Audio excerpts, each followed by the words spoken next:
Now, a lot of you have inquired in comments to compare the two devices, the Gear 2, this is the Gear 2 Neo, it doesn't have the camera, but in all other respects it's virtually the same as the Gear 2, and the new Gear S. And so I've put them on the same wrist, side by side. Wake up again, please. And you can see that the Gear 2 is quite a bit smaller than the Gear S. It doesn't stick up so far from the wrist. I don't know if you can see the side angle there. Let's just tip that up a bit. Hopefully the camera will focus for me. It is a bigger device, the Gear S, but in fact it's not actually that much bigger. As it's pressed into the strap, it's not that much bulkier than the Gear 2. The screen is, however, a lot bigger. If you put the bottom of the screen against the bottom of the screen here, you can see there's quite a lot more screen space, and the resolution on the screen here is significantly higher as well. So, let's have a look at the way the apps are laid out on this. Now, in the Gear 2, the Tizen operating system is similar, but not quite the same. So you have a selection of icons, 4 per page, for your apps. You don't have any scrolling up and down, just left and right. So it's not quite as mature as the... so you can see all the apps you've installed here, for example. It's not as mature an operating system as the Gear S, which seems to be a lot more grown up. You can just swipe straight up and there's all your apps in an app list, just like you'd have on your mobile phone. It's a lot more grown up, it's a lot more well developed. You've still got down for back, left gives you your notifications, right gives you widgets.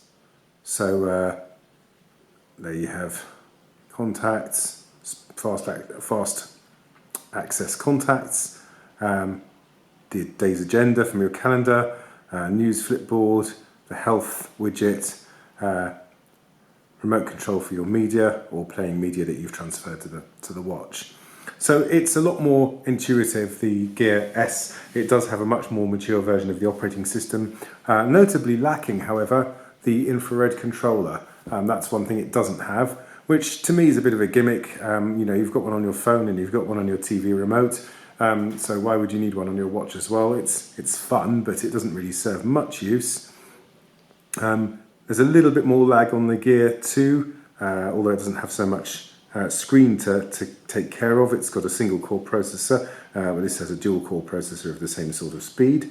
I like Tizen on this very much. I actually prefer this watch to the Gear Live, which is the Android Wear version, and surprisingly I really did think that Android Wear would have a much bigger range of apps by now. Some months after its launch, it actually has about 650 apps on the available on the Android Wear store, whereas there are over 1,000 Tizen apps available, and Samsung really seem to be pushing hard to make sure that there's a good range of apps available from some fairly major developers to make this watch the success that it deserves to be. So fair play, well done to Samsung for that. Obviously they do stand behind their products and they don't want to launch a watch that is going to be obsolete and not usable in a couple of years' time. They've supported the earlier Gear 2 and Gear 2 Neo, and they have developed some fantastic apps for this new Gear S. So well done to them for that, and I'll let you know about the battery life on this later on. It has dropped in the hour I've been using it by about 7 or 8 more %. But it seems to be holding up quite well throughout the day, and I'm going to keep on fiddling with it, do some more web browsing, make some more calls, and if it ever stops raining outside in the lovely English winter, I'll take it for a walk with the GPS navigation and I'll try and show you how that works too. Another interesting thing about this watch is that you can very easily remove it from its strap. You just pull the strap corner out and the actual device itself pops out of the strap very easily. So you can see that the strap just tucks into this groove around here. It's very light, it's not as bulky as it would seem to be. You might think it was a very bulky watch, but actually it's not an awful lot bigger than the Gear 2 Neo. It's just that the curved shape allows the screen to be a lot larger due to the fact that it's rolling around the radius of your wrist instead of sitting flat on top of it. So it doesn't really feel as big as it actually looks. It's quite a clever design feature, that. The watch does have a much bigger screen, but it doesn't feel a lot bigger. And there will apparently be interchangeable straps for this, but there aren't yet. But look at this buckle. I mean, this is an amazingly solid strap buckle on there. It's really quite significantly more solid than the one on the Gear 2 and Gear 2 Neo. And it's significantly better than the Gear Live, which was the Android Wear version. I really didn't like the strap on that. It simply had a pin on that end that went through a hole there, just a pin there that went through one of those holes, whereas these are much more solid and robust, and that is really very, very heavy duty. It looks as though it will be very long wearing, long lasting, quite solid. So very good. I'm really quite impressed with that. Now I've got to remember which way around this goes. So it goes in the top like that, doesn't it? Yeah, I think it does. Pop it back in there. Hopefully it'll go back in as easily as it came out, otherwise I'm going to be in a lot of trouble. So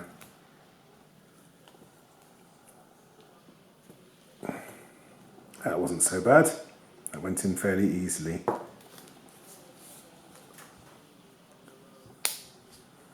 Yes, absolutely fine. So there you have it. That's a comparison between the Gear S and the Gear 2 Neo, very similar to the Gear 2. And as of yet, I have not had to give this any more charge. It is hanging on very nicely with its battery. The brightness is on automatic. I can switch that off and make it brighter. Let's try and do that and see if we can really wear the battery out. Turn the volume up. We're still connected with Bluetooth. Yep, 2 more emails. Getting an awful lot of emails from you guys about these videos. You obviously like them, so please do keep sending them in. Any questions you have that you want to ask about the watch or apps, then please do ask, and I will try and post you replies either in comments or by reviewing the items you've requested on YouTube. All the best, thanks for watching.